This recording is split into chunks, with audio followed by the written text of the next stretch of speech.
السلام عليكم ورحمة الله تعالى وبركاته. waxaynu isleegi doonaa maanta guurkii hore iyo guurkan muxuu kala duwan yahay, guurkaasi muxuu faa'iido leeyahay, guurkii jiray waqtigii nebiga sallallahu calayhi wasallam iyo kan Soomaalida iyo ka qaaradaha kale laga sameeyo. 100 geel iyo qorigooda ama 100 garaam oo dahab waxba igama dhaxayaan iyo guur la'aan. waa hadalla ka soo yeedhiyay hablaha sanadadan dambe ee waqtigeena. haddaba guurkii meel baynu kaga dhacnay waqtigeena dadka jooga oo aynu ku xaraabaysanaynaa oo baraha bulshada ayaynu kuga hadlaynaa hadalla aan suuragal ahayn, iyagoo barkooda marka kale hadal kaga dayaya oo kaga xaraabaysanaya. haddaba waxaynu isleegaynaa jiilkii nebi maxamed halkeebuu ka joogay guurku, sidayse ula dhaqmi jireen, maxayse ka samayn jireen markuu yimaado. haddaba maalin maalmaha ka mid a ayuu nebi maxamed ku yidhi sallallahu calayhi wasallam saxaabi la dhaho Julaybiib, orod Julaybiibow ka soo guurso heer hebel. isagoo heer hebel aan wax haba yaraatee lacaga la siinayn ama abaalguda. Julaybiib heerkiibuu u tegey, waxaana ku yidhi nebi maxamed baa soo diray inantiinaan yidhi soo guurso. heerkii way la yaabeen, waayo saxaabigu waxa uu ahaa, annagu saxaabta waxba ka sheegi kari maynee, saxaabi akhlaaqdiisu aanay fiicnayn oo markaa la xaman jiray. dabeedna waxay dhaheen oo siduu nebi maxamed kuu soo diray. dabeedna wuu ka dhaadhiciyey. aakhirkiina markay arkeen inuu nebi maxamed soo diray way u guureen inantoodii iyagoo ku qanacsan nebi maxamed. haddaba ilaahay wuu amray dadka inay guursadaan qofkii hanti helaya ama wuxuu iskaga dhigo guurka. haddaba looma shardiyin guurka in lacag badan la helayo ama 100 garaam oo dahaba ama 100 geela, ee waxaa loo shardiyey keliya inuu heerka uu biilin karayo. waynu garanaa aayadaha qur-aanka ee ku soo arooraya fankixuu maa daaba lakum mina nisaa. aayado fara badan oo noocaasa iyo xadiisyo badan oo aynan koobi karin ayaa ku soo arooraya. haddaba haddaynu Soomaali garaysano xadiis nebiga laga soo wariyey sallallahu calayhi wasallam oo weliba saxiixa, maalin ayay gabadhi nebiga u timi oo ku tidhi nebi allow i guurso, guurkuna ceeb maaha. dabeedna nebigu waa uu ka foorarsaday, kamanuu yeelin. haddaba saxaabi ka mid ahaa ahlu sufaha oo masaajidka wax iska cuni jiray aan waxba haysan ayaa yidhi nebi allow aniga gabadha ii guuri. nebi maxamed baa ku yidhi maxaad hanti haysataa? dabeedna wuxuu ku yidhi nebi allow shilin ma hayo. dabeedna wuxuu ku yidhi walow khaataman min xadiid, war falgal xadiidan ha ahaadee wuxuun doon oo gabadha wuxuun uga dhig meher. dabeedna waa uu doonay, waanu soo waayey. dabeedna waa uu ku soo noqday, wuxuu yidhi nebi maxamedow waxba ma hayo nebi allow. dabeedna wuxuu ku yidhi war qur-aanka maxaad ka taqaanaa?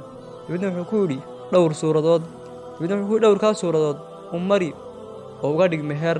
talo inagii kuwaas xaggee maanta kala joognaa?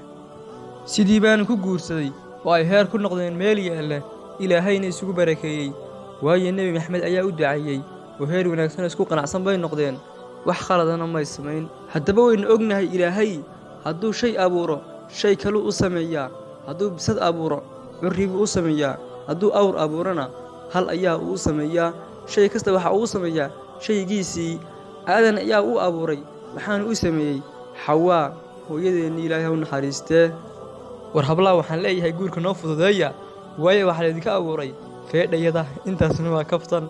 haddaba haddaynu isleegna guurku halkee uu Soomaalida ka joogaa, se guurkii hore iyo guurkan keebaa fiican, sidee baanay u dhaqmi jireen? haddaynu isla eegno qisa ka mid a qisooyinkii hore Soomaalida, nin ayaa gabadh soo doontay.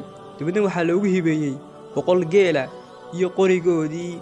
waxaa kaloo dhacday inuu nin kale gabadh soo doontay, dabeedna aan 500 laga qaadin, inta xoole loo raaciyey weliba la yidhi gabadha uun maamul, dhaqan wanaagsanna kula dhaqan oo dhaqo. haddaba Soomaalidii hore wax kasta waa laga heli jiray, hal shardina may lahayn, dad wanaagsanna way hayeen oo goba oo dhaqankoodu fiican yahay. haddaba Soomaalidu sayn hore u soo sheegnayba waxay ahaayeen dad aan diinta lagu khasbin oo diintooda hore u qaatay, cidina aanay intay ul soo qaatay ku tiri islaama aanay jirin, ee ay ahaayeen dad wanaagsan oo wax kasta yaqaana, dhaqankooduna uu 100% wanaagsan yahay haddii dhinac kasta la eego. waayo adduunka waxaa jira dhaqamo fara badan oo xun oo ay dalalka qaar leeyihiin, dad saa u seegtana aabad yaabayso. haddaba waynu ognahay hadduu maanta heer soo kordho oo uu heer dhismo, waynu ku faraxnaa arooskeenna aamiin allow waynu idhaahnaa, waynu isla naqaanaa.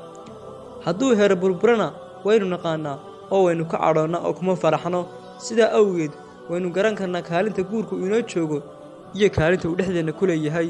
haddaba sidaasoo ay tahay waynu dayacnay kaalintiisii oo waynu ka gaabinay baleedee hadeer guryaheena waxaa jooga doob iyo guumad ama dad waaweyn oo guurkii ka raagay taana sababtiisa ciddii lahayd ha la baadho saasoo haddaba ay tahay inan kastoo Soomaaliyeed waxaa lagu odhanayaa inantaydiyey ha guursan nin lacag leh oo xafiis fadhiya mooyaane nin kale oo tolo Soomaalidu madaxajiriinba dalkeena waxa uu ku jiraa burbur oo waynu aragnaaye daba hablaan waxaan leeyahay aynu isla saayirno aynu isla khafiifino waalidkana waxaan leeyahay dhiskoon noo sameeyo oo nala saayira haddaba saynu hore u soo sheegnayba guurku ma aha iib ama wax lacag la kala siisto ee waxa weeye heer soo biiray oo baraka la soo biiray oo muslimiinta ku soo biiray marka uu qof dhashana waxa uu noqonayaa qof diinta u adeega oo muslimiinta ku soo kordhiya xoog iyo awood Ilaahay ka dhigay haddaba way jiraan hablo badan oo ku doodaya walaalkayow inta waa lagu soo tabcay in badan baan la soo korinayay oo hadda walaashay managan la soo korinayn annaga waqti dhan baan la soo korinayay bale intaada in ka badan haddaba diinteena suubani waxa ay jeceshahay dhexdhexaadka ama mutawassidka hawlahana way dhexdhexaadisaa mana taqaano quluwiga iyo taqsiirka yacni ka dheeraynta iyo ka gaabinta haddaba guurku sayn soo sheegnayba waa laba lamaanood la isku darayo ama heer soo cusboonaaday oo waqtigoodii la sugayo haddeerna ay noloshu u cusub tahay waayo wuxuu yidhi Nabi Maxamed guurku isaga u wanaagsan ishigiyo farjigaba oo ishana waad laabaysaa farjigana xaraan la doonan maysid ama meel xun la aadi maysid haddaba waynu garan karnaa diinteena islaamka halkaba dhigtay sinada maxayse u taqaanaa qofkii guur hore soo maray waa la rajmiyaa oo dhagax baa lagu dilaa kii aan soo marinna waxaa laga jaraa 80 jeedala oo waa la xanuunjiyaa haddaba saasoo ay tahay in guurka la adkeeyahay waa khalad oo dhalinyarada lagu adkeeyo labadiis caashaqaba waxaan leeyahay isku dara bale qarashkana ugu dara oo meel dajiya